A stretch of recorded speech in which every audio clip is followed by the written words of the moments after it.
I feel like, do I need an incognito window for this? Should be the introduction cold open. Ask the Host, episode 30. I'm Joe. I'm May. I'm Gary. And I'm Chris. That order was all wrong. I don't know what's going on here. This is not Linux After Dark. This is Ask the Host. Anyway, the idea of the show is very simple. You send in your questions to us, show@askthehost.com, and we answer them. The catch is they can be about anything except for Linux and open source.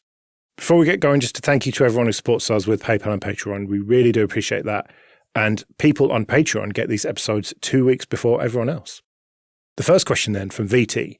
What skill do you know you'll never have but wish you did? I have two. One is carpentry, because every time I try and make anything out of wood, it looks like an 8-year-old boy has made it. And I'm not kidding. Like it's really embarrassing. And the other one is soldering. I was trying to make up a patch panel for some XLRs just this week. XLR, the connector you use for microphones or balanced audio. And I was like here on my desk thinking, I need 4 hands for this, balancing a connector on my knee with the solder in one hand and the soldering iron in another. And then by the time that I finally got there, the soldering iron ran out of gas and I had to start again. So one of those two things, which are both practical skills that I don't think I'll ever have, or I'll ever get a chance to practice enough to actually get good at. You know that there's a genuine tool called a quad hands for those situations where you need 4 hands, right? Well, I don't have that and nearly burnt a hole in my jeans. So, you know. Let me tell you, I am as terrible at soldering. And when I was trying to do it once, I called a friend who I knew was good because I was trying to solder 2 wires together. And he came over drunk and he was still better than me. And I was like the other 2 hands. And he just about managed to get this thing working that I've been working on for ages. I always get cold solder joints. Like, I think it's good. Then I go to test it. The wire comes off. So, Gary, I'm completely with you on that.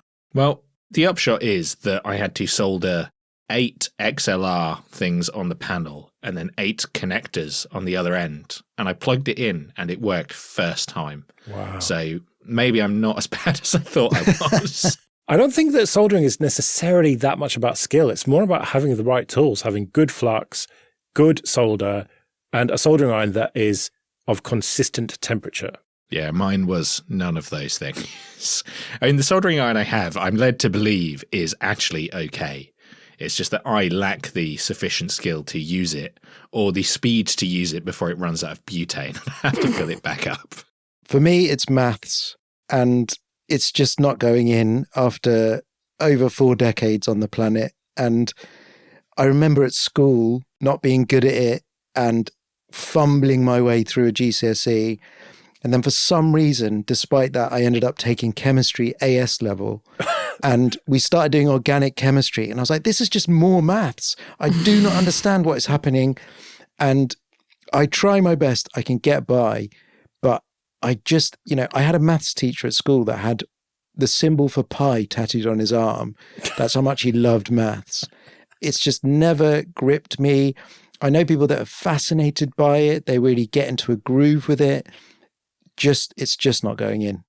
Every time I schedule an episode of any of these shows, I always think back to my GCSE maths because the teacher would come in and right, settle down everyone. And then it'd say, right, so this is what we're going to be doing today. Schedule is this, that, and that. And actually, although we took the piss out of him for it and his schedule, it actually really worked. And I managed to get I think I got an A in it, like somehow, because he was a really good teacher. He just explained it in a really calm, logical, sensible way, answered our questions. I don't know, Chris, like GCSE maths is not that hard. I got a GCSE in maths, and I promise you, one of the maths teachers I had, who I had the best time with, is genuinely considered an excellent maths teacher. The majority of the class excelled in his company. Me, no. My brain is just not wired fully that way.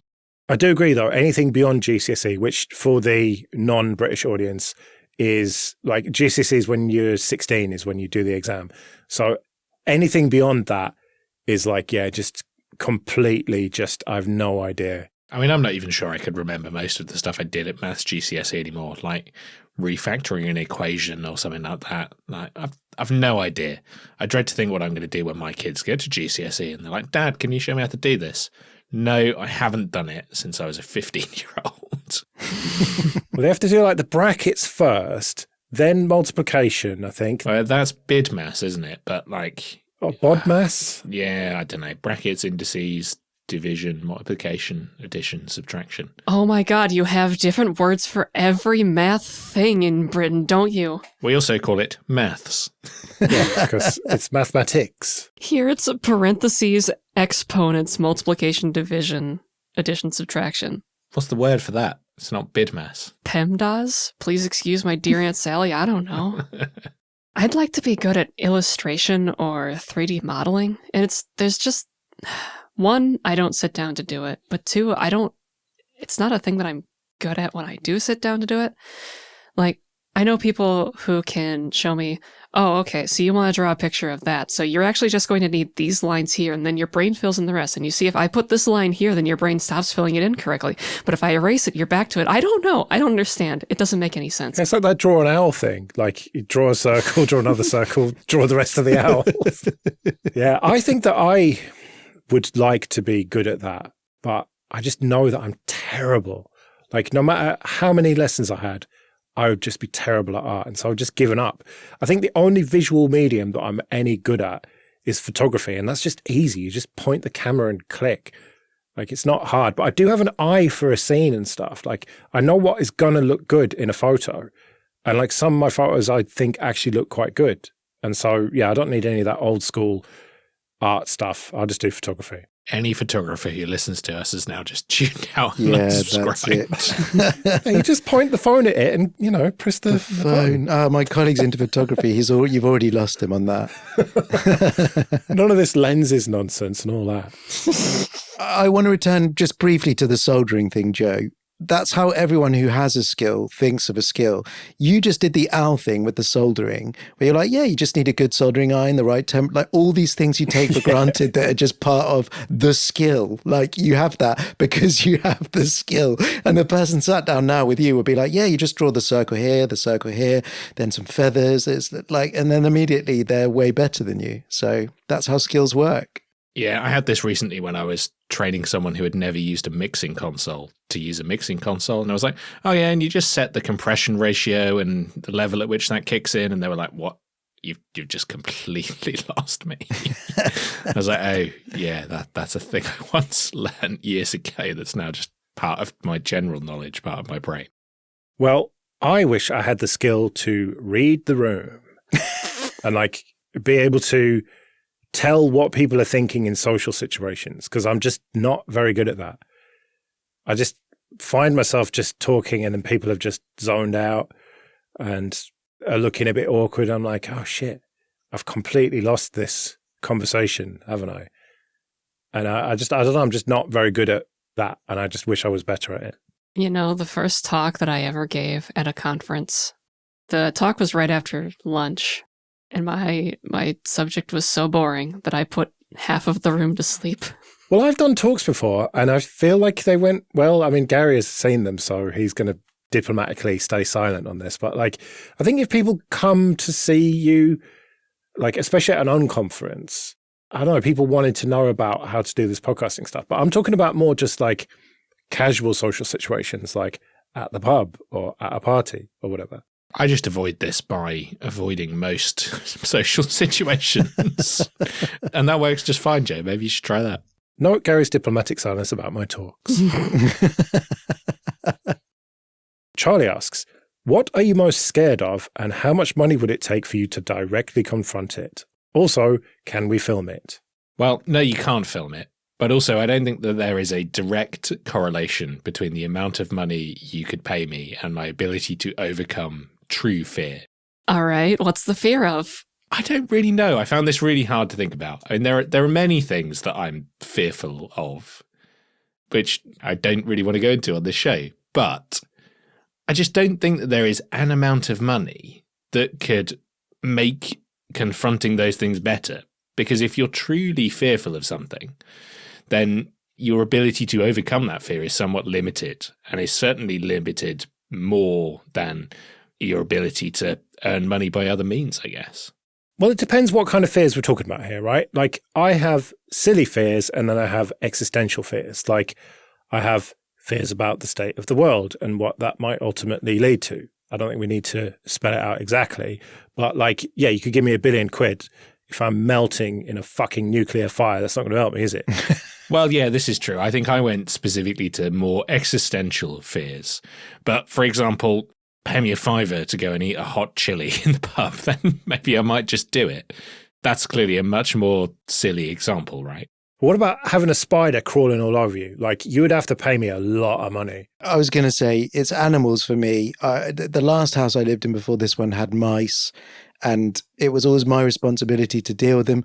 And the problem is that they would kind of leap out of mouse holes once it right past my face. And then when I was sort of in bed at night, you'd hear the scrappling, and I would be scared, like much more scared than if I thought there was an intruder downstairs that had broken into the house. That's so irrational. Like, what's a mouse going to do? Like, maybe bite you or whatever. Yeah, I know, exactly. And it's the same spiders and flying cockroaches when I've been in countries that have massive flying cockroaches. And I don't know if money would make me able to not have the kind of visceral reaction to it. Like spiders, there's a certain size they get to. If it's beyond that, I can't do it. I can't envisage putting a cup over it and catching it with a piece of paper. And once me and my sister came home and one of our family cats had caught a pigeon and hadn't killed it, but just left it in the middle of the kitchen floor. And we were such cowards. Like, what's a pigeon going to do? Like, but we wouldn't, in the end, we just put a cat basket over it and just waited till my mum came home from work. I'm hoping that this wasn't when you were a fully grown adult, Chris. I mean, I was a teenager. Like, I tell you what it is the surprise element, right? If I walked into a room and a mouse moved slowly, that's a different thing. But one time I was in the kitchen, I saw one run across the floor and go under the kitchen units, which I knew was where they were getting in. So I bent down to have a look. And you know, when you have a dishwasher fitted, there's a hole for the door to go in when you open it. So that's perfect for a mouse to fit through. So I bent down and I literally said to my wife, I think it went through, and then it literally jumped past and brushed my face and then ran to the other side. And like, I screamed like a little child. And as you say, Joe, I'm like 100 times bigger than that thing.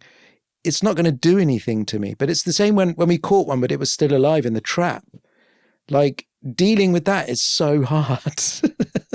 Right. But what if I said to you, you could have £100 million and you've got to spend an hour in a room with like 500 mice? Okay, so if there's 500 of them, then it's not a problem because you see all of them. They're all doing the behavior and you can become normalized. Like, it's normal. Exactly.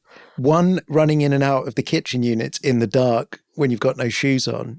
All right. Okay. Well, yeah, you've got to go into a room where you know they're there. They're going to be running around. You've got to spend a whole night in there and you've got no electricity and you've got no phone torch or whatever, no light. See, I think this is the problem because I've not been in the situation, but I don't think the money would be enough of a driving factor to usurp instinct. I would naturally flinch and leg it and then think of the money afterwards and think, why did I do that? Because it would be a completely visceral reaction. I mean, yeah, I'll have that same surprised reaction to large insects and small rodents running across the floor. But I do understand, like, okay, that's an animal. It's not going to hurt me. I will make funny noises when they pop out, but I mean, I do the same thing if I'm playing a jump scare game. It's just the element of surprise. It's not a real, like, fear, horror reaction. Well, my other, like, real visceral fear is heights. And, like, someone think of a scenario and an amount of money, and I'll tell you whether I do it or not, involving, like, heights. I can give you a real life one that took me by surprise because I've always been a little bit spooked by heights, but I thought it was fine. They have that stupid, pointless Boris Johnson cable car down in the Docklands in London, right? Yeah. My daughter had an inset day from school and I thought, you know what? It's pointless, but it's there. You can use your Oyster card. Let's go. And the funny thing is we approached to get on and the people working there. It was completely empty because nobody uses it. So we went to approach, and they saw my daughter was about 6 at the time. And they said, "Oh, is she going to be all right?" And I was like, "Are you going to be all right?" Yeah, it's fine, Dad. I was like, "It goes up, right? And it's only, yeah. We got in. The minute we left the ground, I was literally like an octopus, like clinging on to the edge.